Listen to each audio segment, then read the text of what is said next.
Alright folks, let's talk about a phone that's got the UK tech scene buzzing right now, the OnePlus 15. You've probably already seen the leaks, the rumors, the teasers from OnePlus themselves, but now that the phone is here, is it actually worth your money in 2025? This is the direct successor to the OnePlus 13, which was one of the most loved Android flagships of last year. But here's the twist, OnePlus decided to skip the number 14 completely. Why? Well, mainly because of the whole cultural thing around the number 14 in certain Asian markets. So instead of a 14, we've jumped straight into the OnePlus 15.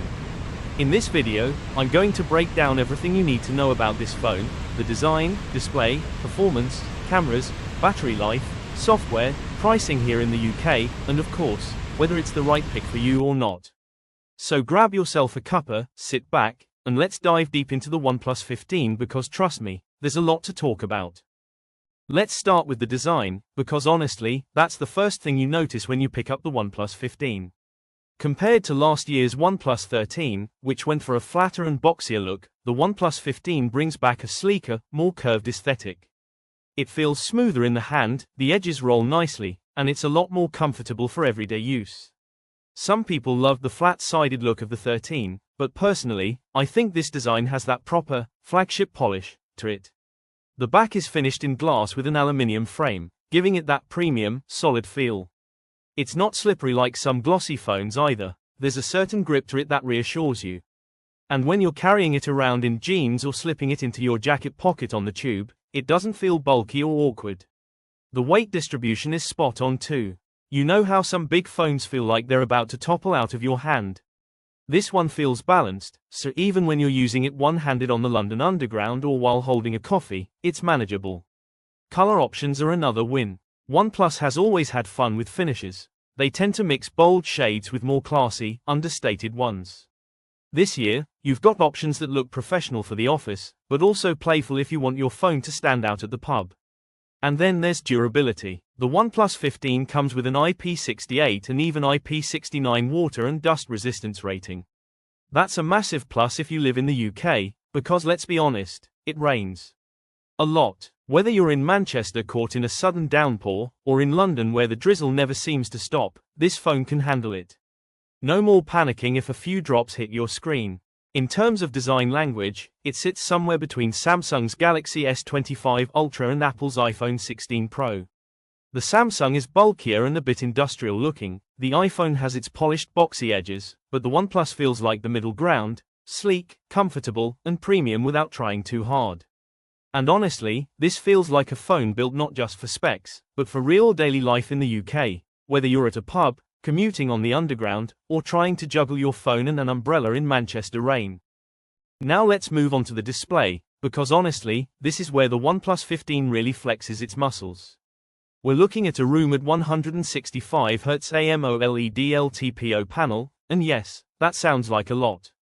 Most flagships right now top out at 120Hz, and even the OnePlus 13 was already silky smooth at that refresh rate. So the question is, does 165Hz actually matter? Well, in real life, it's a bit of both. If you're gaming on this thing, whether it's Call of Duty Mobile, PUBG, or even just fast scrolling through Twitter and TikTok, you will notice how ridiculously fluid the animations are. It feels like your finger and the screen are almost synced up in real time. But at the same time, for everyday stuff like checking emails or WhatsApp, 120Hz was already more than enough. So, part of it does feel like a marketing flex, but if you're the sort of person who notices and appreciates smoothness, it's a treat. Resolution-wise, we've got Quad HD+, so everything is razor sharp. Scrolling through Instagram, watching YouTube in 4K, or even just reading an article, text looks crisp, colors are punchy, and the detail is top-notch. It's one of those displays that makes you not want to put the phone down. Brightness has also been massively improved. OnePlus claims it can easily handle outdoor sunlight, and in my testing, that holds up. In the UK, we don't often get blinding sunlight, but when you do head off to Spain, Portugal, or anywhere sunny for a summer holiday, this display keeps up. No more squinting at Google Maps while trying to find your way to the beach. And then there's content support. We've got HDR10+ and Dolby Vision, which means streaming Netflix, Disney+, or even catching up on YouTube is genuinely cinema-like. Blacks are deep, colors pop, and highlights shine. I've been binge watching shows on this, and honestly, the colors pop so much that my OLED TV feels a little jealous. Now, one thing that divides people, the edge versus flat debate. The OnePlus 15 goes with slightly curved edges, and while it looks sleek, some people hate the accidental touches. Personally, I think they've nailed the balance, curved enough to look premium, but not so much that it becomes a usability nightmare. In short, the display on the OnePlus 15 isn't just spec sheet bragging, it's one of the best panels you'll find on any phone in 2025. Alright, let's talk performance and software, because this is the bit where the OnePlus 15 really goes head to head with the big players like Samsung and Apple.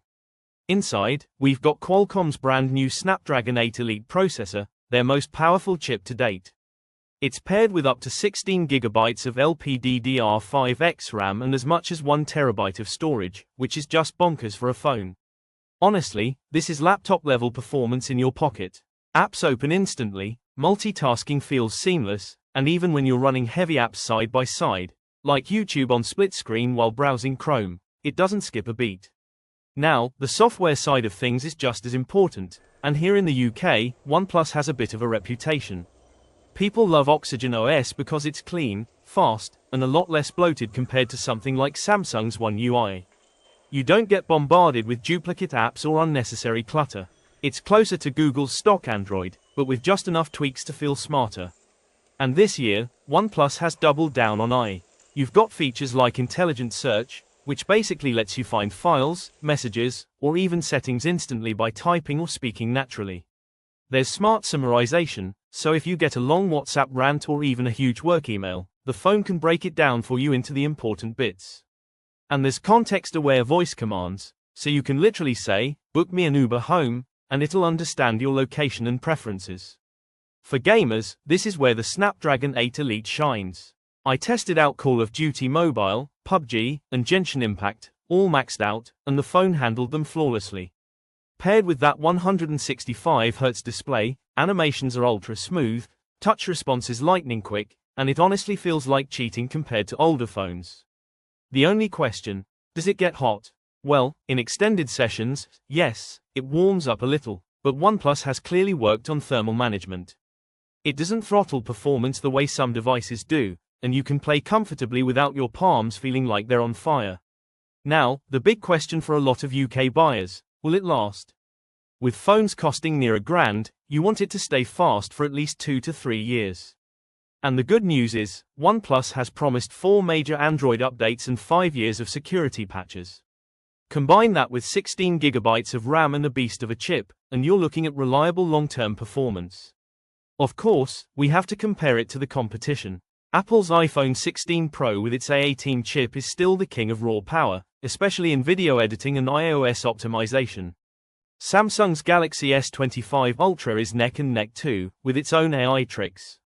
But in terms of real-world use, the OnePlus 15 feels just as fluid, and sometimes even faster because Oxygen OS is so lightweight. And here's my personal anecdote. I've even edited 4K videos for YouTube directly on this phone, and it didn't break a sweat, which is more than I can say about my old laptop.